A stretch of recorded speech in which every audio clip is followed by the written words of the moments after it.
అయ్యప్ప యాత్రలో ప్రధానంగా వాళ్ళలో యాత్ర అనేది వచ్చిండే భక్తులందరికీ ఆ యాత్ర యొక్క మనస్సులో మానసికమైనటువంటి ఫలితం అంటే ఆ ఆస్వాదన జరగగా ప్రార్థిస్తున్నాను. అయ్యప్ప తత్వంలో మనకి చాలా ప్రతీకంగా కనపడేది ఏమంటే కుండలినీ శక్తి. కుండలినీ శక్తి యొక్క తత్వము ప్రతి ఒక్క శాస్త్రంలోనూ ప్రతి ఒక్క వేదంలోనూ ప్రతి ఒక్క మనిషి కూడా చేయవలసినటువంటి ప్రధానమైనటువంటి పని ఏమంటే కుండలినీ శక్తిని పైకి లేపేదానికి ప్రయత్నించడం. ఆ ప్రయత్నం యొక్క తత్వము మన పూర్వంలో ఏమంటే ప్రతి ఒక్కరూ కూడా ఈ వేద భావనలో కానీ వేద భావనలో కానీ భావతత్వాలు ఎక్కువైపోయి ఒకరు వైష్ణవానికి ఒక పక్క నిలబడుకొని ఇంకొకరు శైవానికి ఈ పక్క నిలబడుకొని ఇద్దరు మేము గొప్ప అని తారతమ్యం ఎక్కువ ప్రచారము ఎక్కువ ప్రాధాన్యం ఏర్పడింది. ఆ ఏర్పడినప్పుడు ఈ ఇద్దరి యొక్క తత్వాన్ని ఏ తత్వంగా చేసేటువంటి శక్తి ఎక్కడ ఏర్పడాలా అనేసి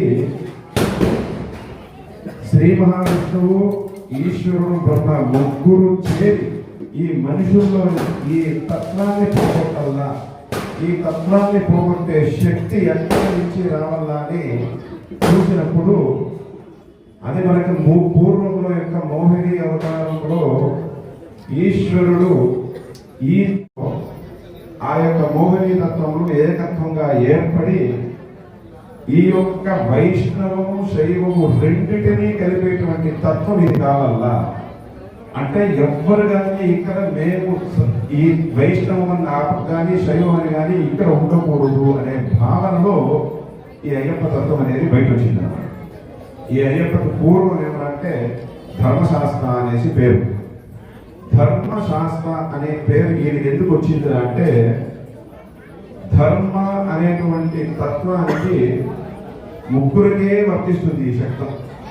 ఈ యొక్క ధర్మ అనే శబ్దం ముగ్గురికి వర్తిస్తుంది అంతే, ఇంకా ఏ దేవుడికి వర్తించదు. ఆ దాంట్లో ఎవరంటే ప్రథమంగా వర్తించేది ఎవరికి ఇచ్చినారు అంటే యమధర్మరాజుకి ఇచ్చినారు. ఎందుకు యమధర్మరాజుకి ఇచ్చినారు అంటే ఆయన మరణాన్ని సంభవించేటప్పుడు ఎంత ధర్మంగా ఉండాలంటే అంత ధర్మంగా ఉంటాడన్నమాట. అందుకోసము అంత ధర్మంగా ఉండేదానికి ఆయనకి యమధర్మరాజు అనేసి ఆయనకి ధర్మ అనే పేరు ఆయనకు వచ్చింది. అక్కడ రెండోది ఎక్కడ వచ్చిందిరా అంటే మహాభారతంలో ధర్మరాజు వచ్చింది. ఎవరికి వచ్చింది?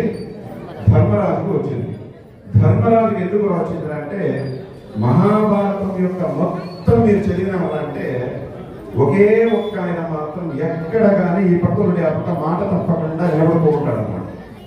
యమధర్మరాజు తర్వాత అంత మాట మీద నిలబడుకునే వ్యక్తి ఎవరు అంటే యమధర్మరాజు.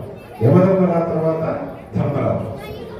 ఆ ధర్మరాజు తర్వాత మూడో వ్యక్తే ధర్మశాస్త్ర. ధర్మశాస్త్ర అంటే ఈయన కూడా ఏమొచ్చింది? ధర్మశాస్త్ర. ఏ దేవుడి దగ్గర పోవాలన్నా కూడా నీకు కొన్ని నియమ నిబంధనలు మాత్రమే ఉంటాయన్నమాట. అంటే ఇంటికి బహిష్కుండేటప్పుడు కానీ లేదంటే అశోచాలు ఉండేటప్పుడు కానీ ఈ ప్రక్రియలో ఉండేటప్పుడు దేవాలయాలకు ప్రవేశించకూడదు అందరికీ మనుధర్మ శాస్త్రంలో కానీ అన్ని శాస్త్రాలను చెప్పింటారు.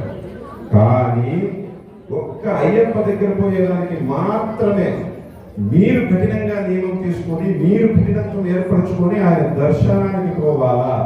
ఇంకా ఏ దేవునికి ఇటువంటి నిష్ఠాగరిష్ఠుడు ఎక్కడ ఉంటారన్నమాట. మీరు ఏ దేవుడి దగ్గర డైరెక్ట్గా వెళ్ళిపోవచ్చు. కానీ అయ్యప్ప దగ్గర పోవాలంటే మాత్రమే ఎందుకు ఇంత నిష్ఠ నియమం అంటే మీ యొక్క గురుతత్వము అనేది ఆయనే కూర్చొని బోధిస్తారు. మీకు ఇంకొక గురువు అనే వ్యక్తి అనేది అవసరం లేదన్నమాట. ఎందుకంటే ఆయనే గురు సాక్షాత్కారంగా ఉంటాడు. ఎందుకంటే ఈ 18 వ్యక్తులు ఈ 18 తత్వాలు అంతా కుండలినీ శక్తిని ప్రేరేపించేటువంటి తత్వాలే. ఈ యొక్క కుండలినీ శక్తిని ప్రేరేపించేటువంటి తత్వాల్లో ఈ శక్తిని అంతా మనం ఏర్పరచుకొని 18 తత్వాల్లో 18 శక్తులుగా ఏర్పడి ఈయన 18 మెట్ల మీద నుండి ఎక్కి ఆయన దర్శనం చేసుకుంటే మీకు మోక్షం వచ్చినట్టే అనేసి ప్రత్యక్షంగా ఆయన ధర్మం కోసం నిలబడి ధర్మశాస్త్రంగా అవతరించినాడు అన్నమాట. ఆ ధర్మశాస్త్రాన్ని మన అయ్యప్ప. అందుకే ఆయనకి అన్ని నియమ నిబంధనలు. అందుకోసం మనకు ముగ్గురు మాత్రమే ధర్మం అనేటువంటి శబ్దము వర్తిస్తుంది. మొదటిది ధర్మరాజు, రెండవది వచ్చి యమధర్మరాజు, మూడవది వచ్చి ధర్మశాస్త్రం. ఈ ముగ్గురికి మాత్రమే వస్తుంది ఈ పదాలు, ఈ శబ్దానికి అర్థం, ఈ శబ్దం యొక్క తత్వం. అందుకే ధర్మశాస్త్ర అనేది అంత పవిత్రంగా ఉంటుందన్నమాట.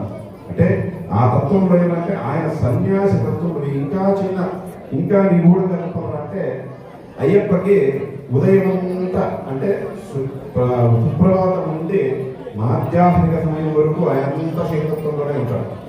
మీరు ఎవరైనా పోయి చూడండి, స్నానం పోయి చూసి ఉంటారు, ఎప్పుడు నిరంతరం నెయ్యి అయిపోయి పట్టనే ఉంటుంది అనమాట. ఆ నెయ్యి అంటే ఏమంటే జలం. ఆ నెయ్యి అనే శబ్దానికి తత్వం ఏమంటే జలం. జలం ఎవరికి ప్రీతి? ఎవరికి ప్రీతి? జలం శివుడికి ప్రీతి. జలం తెల్లవారు నుండి మధ్యాహ్నం వరకు శివతత్వంలో కూర్చోఉంటాడు ఆయన. మధ్యాహ్నం అయిన తర్వాత 2 గంటలకు గుడి మూసేస్తారు. ఆ మూసిన తర్వాతనే మళ్ళీ విష్ణుతత్వంలోకి వచ్చేస్తారు. అక్కడి నుంచి అలంకారాలు స్టార్ట్ అయిపోతుంది. అప్పటి నుంచి అభిషేకం ఉంటుంది. మొత్తం అలంకారాలే ఆయన. రాత్రి హరివరాసనం పాడేందుకు అలంకారంతోనే ఉంటాడంటే ఆ అలంకార ప్రియుడు ఎవరు? విష్ణువు అన్నమాట. ఇక్కడ విష్ణువు అంటే ఎవరు అంటే అందరూ ఒక తక్కువ అభిప్రాయం చేసుకుంటూ ఉంటారు. అలంకార ప్రియుడు, అలంకార ప్రియుడు ఉంటే ఏమన్నా అంటే అలంకారము అనే దానికి ఏమైనా అర్థం ఉంటే ఆనందము అని అర్థం అన్నమాట. ఏది? ఆనందము అని అర్థం. అలంకార ప్రియ అంటే ఎవరు భక్తుడు ఆనందంగా ఉంటాడో ఆయనకి ఇష్టం. అలంకారం అంటే అమర్నాథం చేసుకుని ఆహారం ఉండేదంతా ఆయన పట్టదు. ఆయనకి ఏమి ఇష్టం రా అంటే భక్తుడు తన యొక్క ఆనందాన్ని కోరుకునేవాడు విష్ణు. ఏ భక్తుడైతే ఆనందంగా ఉంటాడో తనని నమ్మిండేవాడు ఆ ఆనందంలో ఆయన ఉంటాడు. అందుకే మీరు సాయంకాలం కూర్చుంటే అయ్యప్ప ఆనందంగా ఉంటాడు, నవ్వుతా ఉంటాడు. ఉదయం అంతా ఉగ్రంగా ఉంటాడు అభిషేకం చేసే టైంలో. గమనించండి, మీరు ఎవరైనా పోయి చూసిస్తారు అభిషేకం చేయకుండా తెల్లారితో ఎప్పుడెప్పుడు దర్శనం చేసుకుని బయట వెళ్ళిపోదామా ఉంటుంది. ఎందుకంటే ఉగ్ర దర్శనం. అదే సాయంకాలం అయిందిరా అంటే ఆనందంగా ఉంటాడు, వచ్చే నిలబడుకుని చూద్దామా అని. ఎందుకంటే విష్ణువు అంటేనే ఆనందం, ఆనందం అంటేనే విష్ణువు. అందుకే ఆనందము అనే అర్థానికి అలంకార ప్రియుడు ఉన్నాడు. అలంకారం అంటే ఏమంటే ఆనందము అని అర్థం. అందరూ ఏం చేస్తారంటే అందరికీ అలంకార ప్రియుడు అలంకారం చేస్తూ ఉంటారు. కానీ అలంకారం కాదు, ఆనంద ప్రియుడు అనేసి. ఎక్కడంటే గజేంద్ర మోక్షంలో మీకు తెలుస్తుంది. గజేంద్ర మోక్షంలో గజేంద్రుని ముసలు పెట్టుకున్నప్పుడు ఆ భక్తుడు ఆనందం కాకుండా బాధపడతా ఉండేటప్పుడు ఆయనకు ఆనందం ఇచ్చేదానికి ఆయన అన్ని వదిలేసి వెళ్ళిపోయినాడు. అలంకారం ఏమి చేసుకోలేదు. ఎందుకంటే ఆ భక్తుడికి ఆనందం ఇచ్చేదానికి. అదేవిధంగా అయ్యప్ప దగ్గర కూడా మీరు సాయంకాలం పూట భక్తులు పూజలు ఎందుకు చేస్తారంటే ఒక ఆనందం లేదు మనకు కలగల్లా అనేసి భావనతో అందరూ ఒకసారి స్వామి స్వామి స్వామి స్వామి పలమనేరు నుండి స్టార్ట్ అయ్యే ఎవరు భక్తులు భవానీ దగ్గర చూసుకొని గురువారి చూసుకొని మళ్ళీ అక్కడి నుంచి కాలనీ కార్యక్రమం నుంచి నడకయాత్ర చేసే భక్తులు ఇట్లా పోతారు, బస్సు యాత్ర చేసే యాత్రికులు ఇట్లా పోతారు. ఇద్దరు చేరి ఎరివేలు నుండి అడుగా కరిమల వీరిమల ఇవన్నీ కొండలంతా దాటుకొని పంబా దగ్గర వచ్చి స్నానం చేస్తారు. స్నానం చేసిన తర్వాత అక్కడ ఫస్ట్ వ్యక్తికి ప్రథమంగా అక్కడ నిలబడడం కర్పూరం అంటిస్తారు. అంటే మా యాత్ర ఇక్కడి నుంచి స్టార్ట్ చేస్తాం. మళ్ళీ ఇన్ని రోజులు 41 రోజులు కఠిన దీక్ష చేసి ఈ కఠినమైనటువంటి యాత్రను మా యొక్క దేహంలో ఆ యొక్క పాపాలు అనేటువంటి ఆ కర్పూరం ఎట్లా హరిస్తుందో ఆ పాపాలంతా అట్టే హరించాలి అనేసి ప్రార్థన చేసుకుని ఫస్ట్ అక్కడి నుంచి స్టార్ట్ చేసుకుని పంబా గణపతి శరణం పొన్నయ్యప్ప స్వామి పొన్నయ్యప్ప అయ్యనే పొన్నయ్యప్ప స్వామి శరణం శరణం పొన్నయ్యప్ప పాటినే శరణం పొన్నయ్యప్ప స్వామి పొన్నయ్యప్ప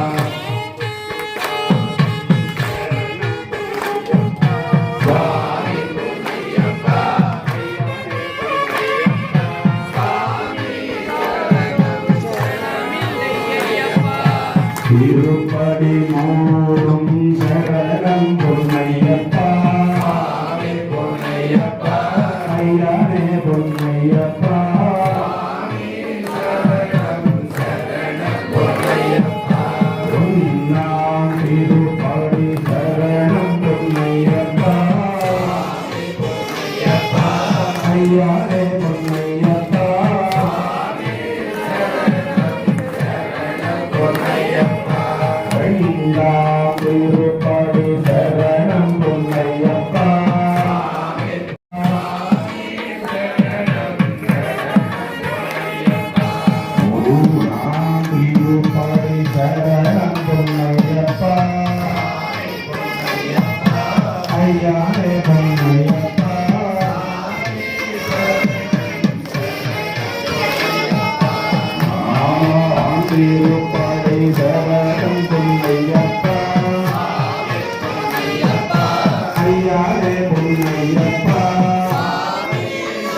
పక్కలోనే గణపతి ఉంటాడు. గణపతి భగవాన్ కూర్చోండి.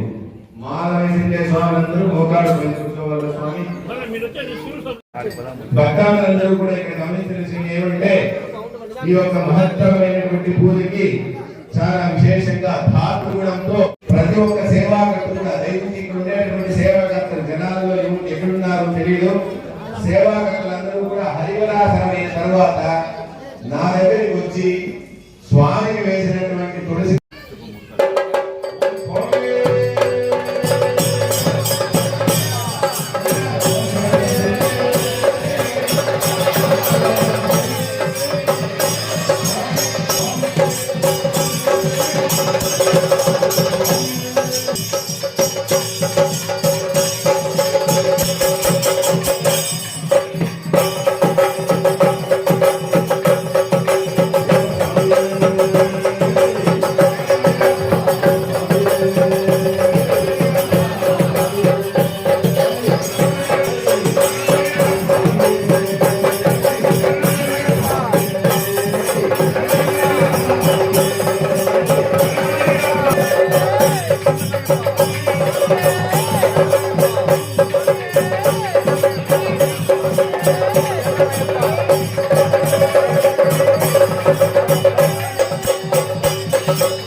మురళి మురళి బ్యాండ్ కొట్టుకొని చెప్పు బ్యాండ్ కొట్టుకొని చెప్పు సైలెంట్గా కొంచెం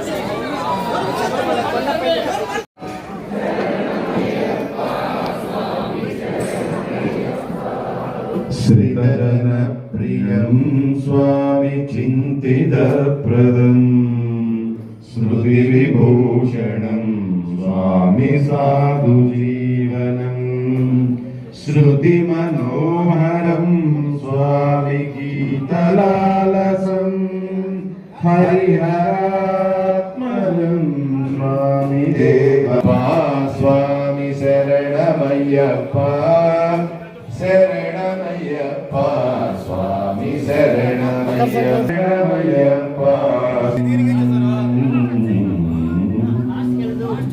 కొంచెం ముందుకు